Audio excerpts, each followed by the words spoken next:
திருச்சிற்றம்பலம்.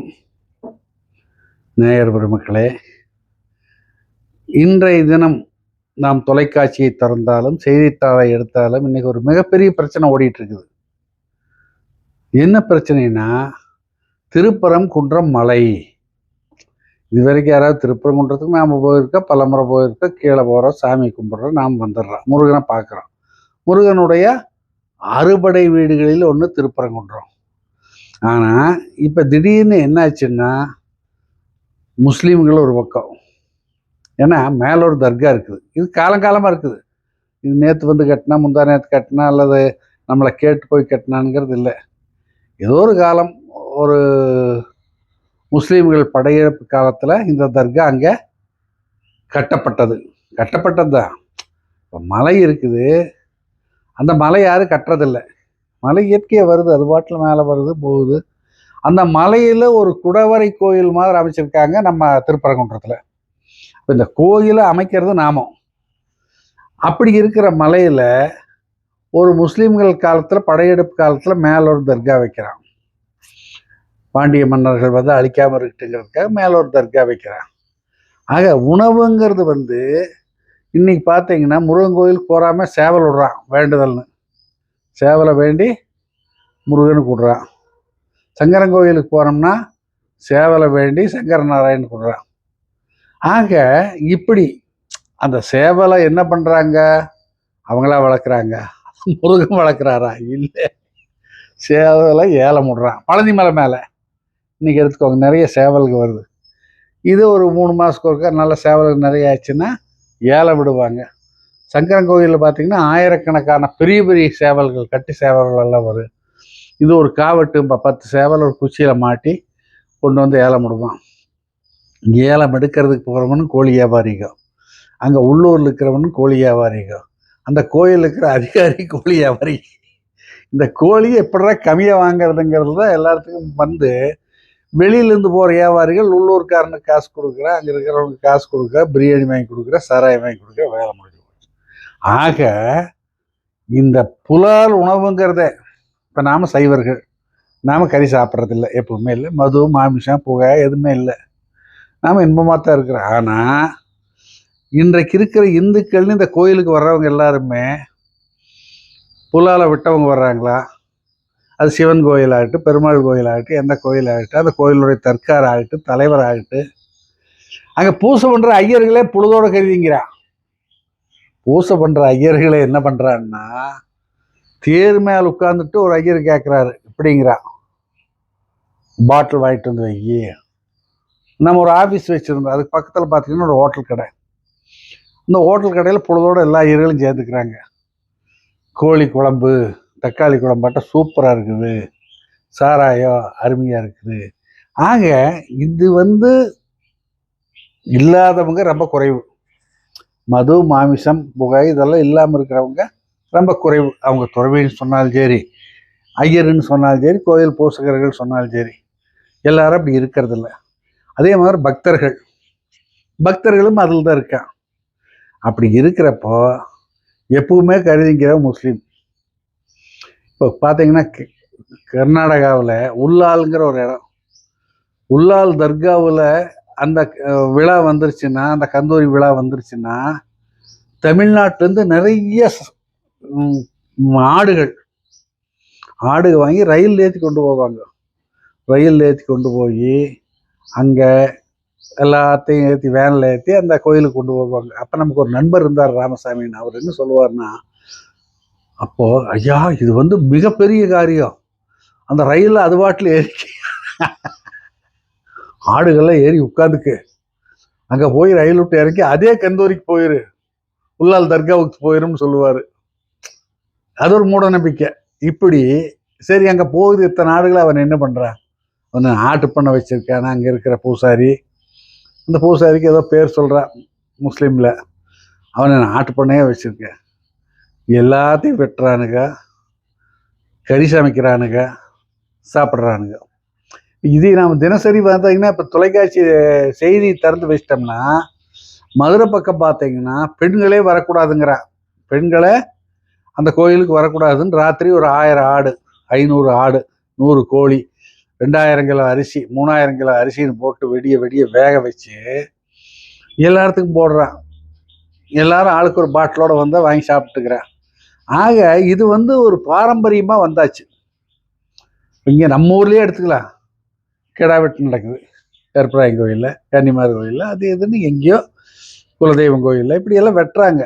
எதுக்காக வெட்டுறான்னா அவன் சாப்பிட்றதுக்காக சிலர் வெட்டுறான், சிலர் நண்பர்களுக்காக வெட்டுறான், சிலர் வேலைக்கு வரவனா ஒழுங்காக வச்சிருக்கோங்கிறதுக்காக வெட்டுறான். ஆக மொத்தம் கறிச்சோறு போட்டால் தின்னு போட்டு ஒழுங்காக இருப்பாங்கிறத கொள்கை. சொந்தக்காரனாகட்டு, வேலை செய்கிறவனாகட்டு, நண்பர்களாகட்டு. ஆக இந்த கறிச்சோறுக்கு தான் இத்தனை தகராறு நடக்குது. இப்போ பிஜேபியில் இருக்காங்கன்னா கறி திங்காதவனு பிஜேபியில் சேரக்கூடாதுன்னு ஒருத்தன் சேராமல் இருக்கு, ஒரு ஆள் கிடைக்காது. ஆக மொத்தம் எல்லாரும் திங்கிறான். அங்கே ஏன் இப்போ தகராறு வருதுங்கிறத பிரச்சனை. இத்தனை காலமாக இதே தான் நடந்து மேலே கறி தின்னா போனால் வந்தா எல்லாமே நடந்து. இப்போ என்ன பண்ணுறாங்கன்னா தமிழ்நாடு அரசாங்கத்தை கவுக்கணும். தமிழ்நாடு அரசு வந்து முஸ்லீம்களுக்கு சாதகமாக இருக்குது அப்படின்னு சொல்கிறாங்க. இத்தனை காலம் இருந்து என்னைக்கு இந்த நாட்டில் வெள்ளைக்காரன் வந்து சுதந்திரம் கொடுத்தானா அன்னையிலேருந்து இன்னைக்கு வரைக்கும் அப்படியே தான் இருக்குது. காந்தி வந்து சுதந்திரத்துக்காக போராடினார், அந்த ஆளை போட்டு எறிஞ்சாங்கன்னா முஸ்லீமுக்கு சேர்த்து தான் சுதந்திரம் கேட்டான்னு சொன்ன காரணத்தினாலேயே அந்த ஆளையும் போட்டு எரிச்சிட்டாங்க. ஆக அன்றைக்கு இருந்து இன்னைக்கு வரைக்கும் பெரியார் மதத்தையும் சொன்னார், அண்ணாவும் மதத்தையும் சொன்னார், கலைஞர் மதத்தையும் சொன்னார், ஜெயலலிதா அம்மாவை மதம் சொல்லு, எம்ஜிஆரும் தோளில் கை போட்டு பிரியாணி சாப்பிட்டாரு. இப்போ இன்னைக்கு இருக்கிறது என்ன பிரச்சனைனா மோடி அரசில் இருக்கிறவங்க தமிழ்நாட்டை ஆட்சியை கலைக்கணும், தாங்களே ஆட்சிக்கு வரணும். அப்போ எதை கையில் எடுக்கிறாங்க? கோயிலை கையில் எடுக்கிறாங்க.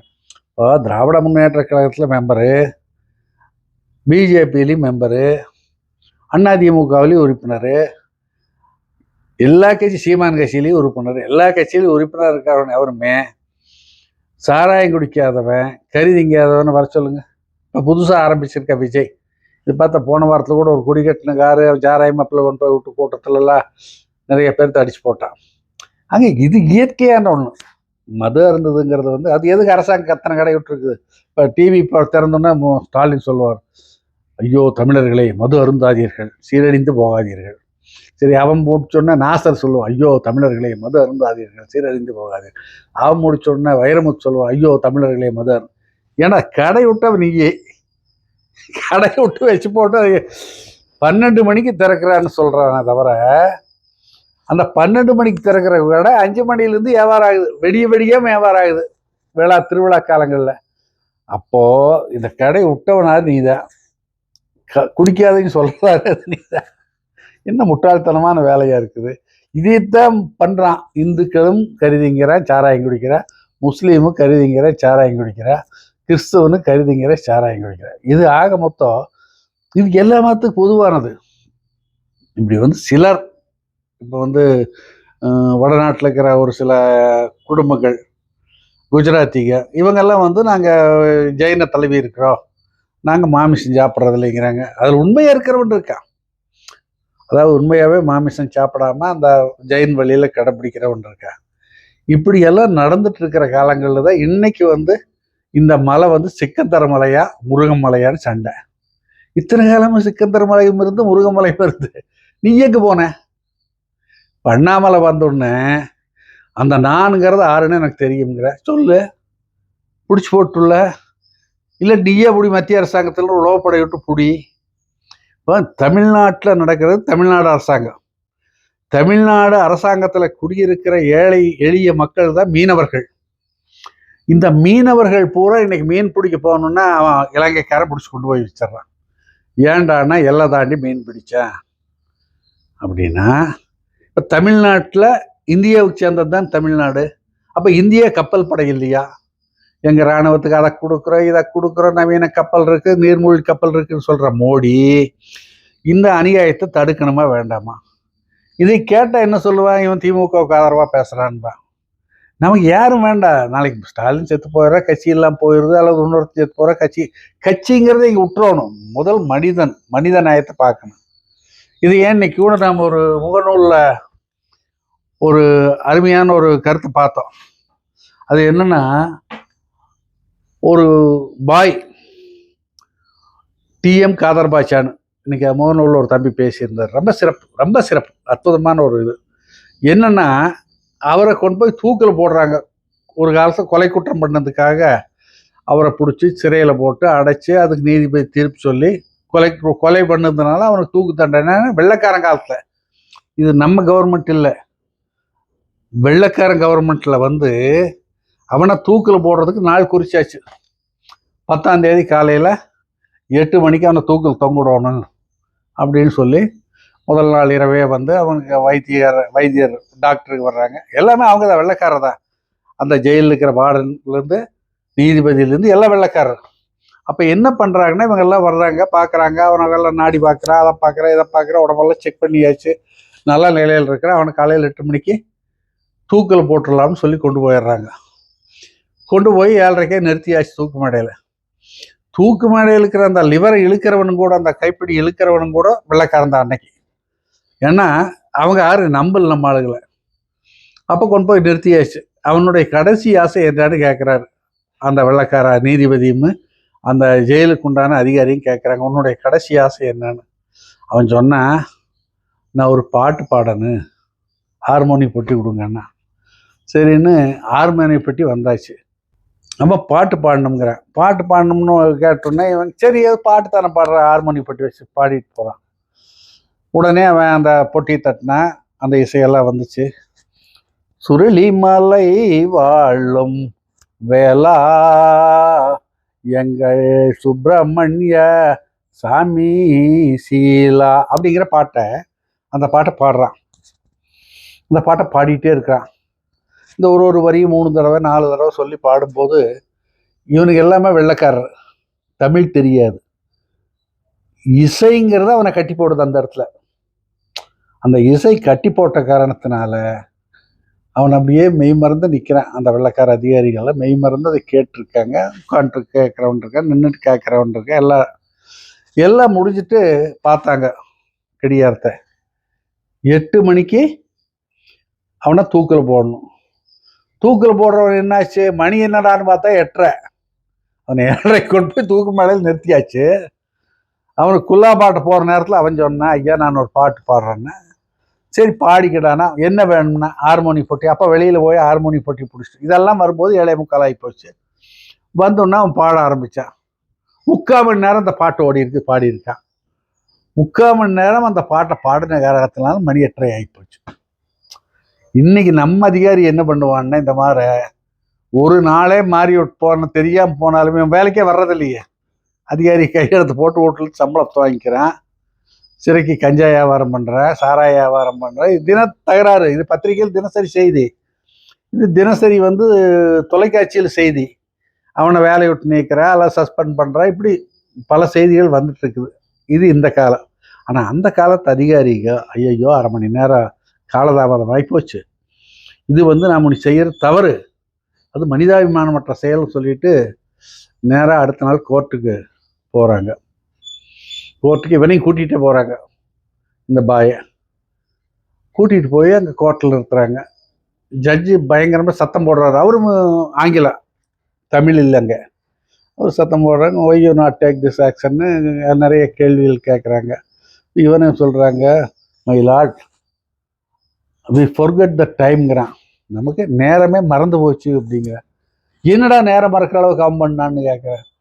பாட்டு பாடினான் சாமி, அந்த பாட்டை கேட்டிருந்தா நேரம் 7:45 ஆரம்பிச்சு பாட்டு 8:30 மணிக்கு தான் முடிஞ்சுது. அவன் 3/4 மணி நேரம் பாடியிருக்கான் சாமின்னு. அது ஜட்ஜுக்கே ஒரு ஆச்சரியமா போச்சு. ஏன்டா இவன் 3/4 மணி நேரத்துக்கு இவன் என்னடா பாடினான் இந்த பாய் அப்படின்னு. சரி குடுறா பொட்டின்னா உடனே வெளியிலேருந்து ஒரு பொட்டி கொண்டு வந்தாங்க, வச்சாங்க. நீ பாட பண்ணார் நீதிபதி. அவனும் சுருளி மலை மேவும் சீலா எங்கள் சுப்பிரமணிய தெய்வம் என்ற தீரா பாடினார். பாட்டு ஓடிக்கிட்டே இருந்தது. நீதிபதி மெய் மறந்து கேட்டிருக்காரு. அவர் கண்ணில் அப்படியே தண்ணி வருது. ஏன்னா எந்த ஒரு செய்தியும் நம்மை உருக்குனா கண்ணிலும் தண்ணி வருது. இதை கேட்கும்போது நமக்கும் அதுதான் நடந்தது. அப்போது இந்த பாட்டை அவர் பாடி முடிச்சோன்னா அந்த நீதிபதி சொன்னார், ஒரு மிக அற்புதமான தீர்ப்பு. இன்னைக்கு இந்த நாயகி அடிச்சுட்டு கிடக்குது எலும்பு துண்டுக்கு. என்ன சொன்னார் தெரியுமா, இப்படிப்பட்ட உருக்கமான ஒரு பாட்டை பாடுறவன் எப்படா கொலை பண்ணுவேன்.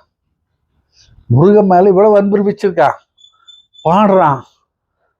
இவன் எப்படி கொலை பண்ணுவ, இவன் கொலை பண்ணியிருக்க மாட்டா, தீர்ப்பை திருத்தி எழுதுன்ட்டாரு. தீர்ப்பை மாற்றி எழுதிட்டாரு. அவன் விடுதலை ஆயிட்டான். அப்ப அங்க நடந்தது என்ன? கொலை பண்ணவனாடுறான இஸ்லாமிய, ஒரு முஸ்லீம். சரி, கொலை பண்ணவனை பாட சொல்லி கேட்குறாங்க. அவன் பாடுற பாட்டு என்ன? ஒரு இந்து முருகன் மேல பாடுறான். சரி, இந்த பாட்டை கேட்கிறவனாடுறான்னா கிறிஸ்துவ. அவனுக்கு மொழியே தெரியாது. மொழி தெரியாமையே உட்கார்ந்து கண்ணில் தண்ணி விட்டு பாட்டை கேட்டு போட்டு சொன்னாரு, அது இவ்வளவு உருக்கமா பாடுறவன் எங்கடா கொலை பண்ணுவேன்? ஏண்டா நாயிக நீங்க இப்படி பண்ணீங்கன்னு. இதே அந்த காலத்துல ஒரு கதை நடந்தது எங்க ஊர்ல, கிராமத்துல. நாங்கெல்லாம் சின்ன பசங்களா இருப்போம். அப்போ அந்த ஊர் ஒரு நாயுடு சமுதாயம் அதிகமா இருக்கிற ஊர். அதிகமானா பணக்காரர், பண வசதி உள்ள காலம். அந்த காலத்துலலாம் பார்த்தீங்கன்னா பஞ்சாயத்து தேர்தல் வரும். பஞ்சாயத்து தேர்தல் வந்ததுன்னா அந்த ஊருக்கு நாய்க்கர் என்ன பண்ணுவாருன்னா, எல்லாத்தையும் கூப்பிட்டு உட்கார வச்சு பேசி, அந்த ஓட்டு அன்னைக்கு காலையில் எல்லாத்துக்கும் சாப்பாடாங்க. சாப்பாடு உப்புமா காப்பி தான். இவனுங்களாட்ட பிரியாணியும் கோழிக்கறி ஆட்டுக்கறிக்கு சண்டை போடுறதில்ல. எல்லாத்துக்கும் உப்புமா காப்பி கொடுக்குறாங்க. தயிர் கொடுப்பாங்க. அந்த காலத்து தயிரை பார்க்கறதே அபூர்வம். தண்ணி ஆட்டம் மோர் ஊற்றுவேன். ஆனால் இந்த தேர்தல் வர்ற நேரத்துக்கு அவனுங்களெல்லாம் கொண்டு பொம்பளை பிள்ளைங்க ஆம்பளை பசங்கன்னு எல்லாம் அன்னைக்கு பள்ளிக்கூடம் லீவு. என்ன இருக்கிறதே சின்ன பள்ளிக்கூடம், ஒரே பள்ளிக்கூடம். எல்லாத்துக்கும் உப்புமா காப்பி கொடுப்பாங்க. சாட் போட்டு ஒவ்வொருத்தனும் கண்ணில் அப்படியே தண்ணி விடுவான். ஏன்னா எண்ணெய் நிறைய ஊற்றி இருக்கிறா. இவர் சொல்லுவார், டே நெய்யே போட்டு பண்ணியிருக்கா அவங்களுக்குன்னு. அவன் கண்ணில் தண்ணியும் விடுறான். ஐயோ, இப்பேற்பட்ட ஒரு உப்புமா காப்பி போட்டு கிட்டி தயிர் போட்டு யார் கொடுப்பாங்க இந்த உலகத்துல? அப்படி போற நேரம் காலமாட்டுக்கு ஓட்ட போட்டு போட்டு போட்டு குத்திட்டு போயிடுறான். அப்போ அவனுக்கு என்ன நம்பிக்கை? இந்த உப்புமா காப்பி நம்பிக்கை தேர்தலில் ஓட்டு போட்டா. இப்ப என்ன நம்பிக்கை? அவனை கொஞ்ச நாள் தூக்கிட்டாருன்னு இவனை கொஞ்ச நாள் தூக்கிட்டாருன்னு எம்.ஆர். ராதா ஒரு சினிமாவை சொல்லுவாரு, எதையும் தூக்கிட்டாருங்க அவனையும் தூக்கிட்டாருங்க, ஆறா ஜெயிச்சவன்னு. சீமான் அதைத்தான் பண்ணிட்டு இருக்கிறான். இன்னும் பெரியார் தான் எனக்கு கடவுளா ஓடு குதிச்சான், ஆடினா பாடினா எல்லாம் பண்ணி பார்த்தேன். அப்புறம் பிரபாகரன் அவரை தூக்கி பிடிச்சா கொஞ்ச நாள் வெளிநாட்டு காசு வந்தது. இப்போ அவன் பண்ணது பெரட்டுன்னு ஆகிப்போச்சு. இப்போ அவனுக்கு காசு கொடுக்கறதில்ல. இப்போ ஆறா காசு கொடுக்கறது காசுனா அண்ணாமலை பார்த்தான், டேய் நான் இருக்கிறேன், அண்ணாமலையும் அண்ணா போட்டி கண்ணாமலை கடலையை போட்டின்னு அவங்க விழுந்தா. இப்போ இதுதான் நடக்குது தேர்தலில். இந்த தேர்தல் அரசியலுக்காக, இந்த வாக்குச்சீட்டுக்காக ஒரு நாம ஓட்டு வாங்கணும்னா என்ன பண்ணணும்னா இந்த மதச்சண்டையை உருவாக்க வேணும். இந்த நாள் வெள்ளைக்காரன் காலத்துல காந்தி காலத்துல இருந்து துலுக்கணும் இருக்கா, நாமளும் இருக்கிறா, கிறிஸ்தவனும் இருக்கா. அவன் கோயிலுக்கு கும்பிடுறான், இவன் கோயிலுக்கு கும்பிடுறான். ரெண்டு லவ் பண்ணி ஓடியும் போகுது. அது கட்டு ரெண்டும் சேர்ந்து வேற ஒரு கோயிலில் கும்பிடுது. ஆக இந்த கதை உலகம் பூரா நடக்குது. சரி, அவனுக்கு தான் பையன் பிறக்காம இருக்குதா? பிறக்குது. அவன் என்ன பண்ற, முருகன்னு வைக்கல, சிக்கன் வைக்கிறா. ரெண்டுல ஒரு பேர் தான் அவனும் வைப்பேன், அவனையும் சாப்பிட்றான். இந்த உடல் இறைவனால் படைக்கப்பட்டது. நல்லா இருக்குது, இன்பமா இருக்கிறோம், வாழ்க்கை நல்லா இருக்குது. இதுக்கு என்ன வேணும்? இறைவனை வணங்க வேண்டும். அப்போ வணங்குறத விட்டு போட்டு நாம் என்ன பண்றோம்? சண்டை போடுறோம். இந்த சண்டை போடுறதுனால என்ன ஆகுது? தினசரி காலையில் இவன் ஒரு குரூப்பு அங்கே போய் நின்று கத்துறான், அவன் ஒரு குரூப் இங்கே நின்று கத்துறான், நீ பிரியாணி சாப்பிட்டீங்கிற, அவனை இல்லைக்கிறா. சண்டை பாருங்க. அட அவன் சாப்பிட்டு போற, உனக்கு என்ன நோவு? நீ வேணாலும் பொழுதோடு போய் அவங்ககிட்ட கேட்டு 2 பிளேட் பிரியாணி வாங்கிக்க. இன்னைக்கு பார்த்தீங்கன்னா ஒவ்வொரு கோயில் திருவிழாவிலையும் இந்த பிரியாணி போற கூட்டமே சரியான கூட்டம். நம்மளும் பிரியாணி போடுறான், இவன் பக்கெட்டு பக்கெட்டியா வாங்கிட்டு போற, அவனும் பிரியாணி போடுறான், பக்கெட்டு பக்கெட்டியா வாங்கிட்டு போறான். ஆக இப்ப நடக்கிற சண்டை சிக்கந்தருக்கு முருகனுக்கும் இல்லை, பிரியாணிக்கு நடக்கிற சண்டை. இந்த நாய் திங்கிறதுக்கு தான் அலையுது. அப்ப இந்த திங்கிற நேரத்துல என்ன பண்ணுதுன்னா, நாம் எப்படியாவது கருணாநிதியால உள்காட்டிடணும், நாம் வந்துடணும் அப்படின்னு ஆசைப்படுறேன். இதுல தமிழிசை அக்கா ஜிங் ஜிங் ஜிங் ஜிங் ஜிங் ஜிங் உட்காந்துட்டு ஒரே ஆனந்தம் அதுக்கு. அடுத்த நான் தான் தமிழ்நாட்டுக்கு முதலமைச்சர், அந்த அக்காவுக்கு கத்தனேன். இங்க ஒரு நாயை போட்டிருக்காங்க ரவின்னு சொல்லிட்டு ஒரு ஆளுநர், அவன் என்ன பேசுறான், இங்க தமிழே இல்லை, தமிழ்நாடும் இல்லை, தமிழர் கலாச்சாரம் இல்லைங்கிறான். உனக்கு என்னடா நாய் தெரியும் தமிழர் கலாச்சாரத்தை பத்தி? ஏதாவது தெரியுமா? ஆக வழிபாடு என்பது இந்த உயிர் இறைவனை அடையறதுக்கு செய்யறதா வழிபாடு. காதலாகி கசிந்து கண்ணீர் மல்கி ஓதுவார் தமை நன்னெறிக்கு உயிப்பது வேதம் நான்கினும் மெய்ப்பொருளாவது நாதன் நாமம் நமச்சிவாயமே. இத சொல்ற. எருமையில் ஏறி விளையாடு முகம் ஒன்றே, ஈஸ்வருடன் ஞான ஒளி பேசும் முகம் ஒன்றே, கூறும் அடியார்கள் வினை தீர்த்த முகம் ஒன்றே, குன்றுருவ வேல் வாங்கி நின்ற முகம் ஒன்றே, மாறுபடு சூரரை வதைத்த முகம் ஒன்றே, வள்ளியை மனம் புணர வந்த முகம் ஒன்றே, ஆறுமுகம் ஆன பொருள் நீ அருளல் வேண்டும். யாரு? ஆதி அருணாச்சலமாய் அமர்ந்த பெருமாளே. ஆதி அருணாச்சலமா இருக்கிறதாரு அண்ணாமலை.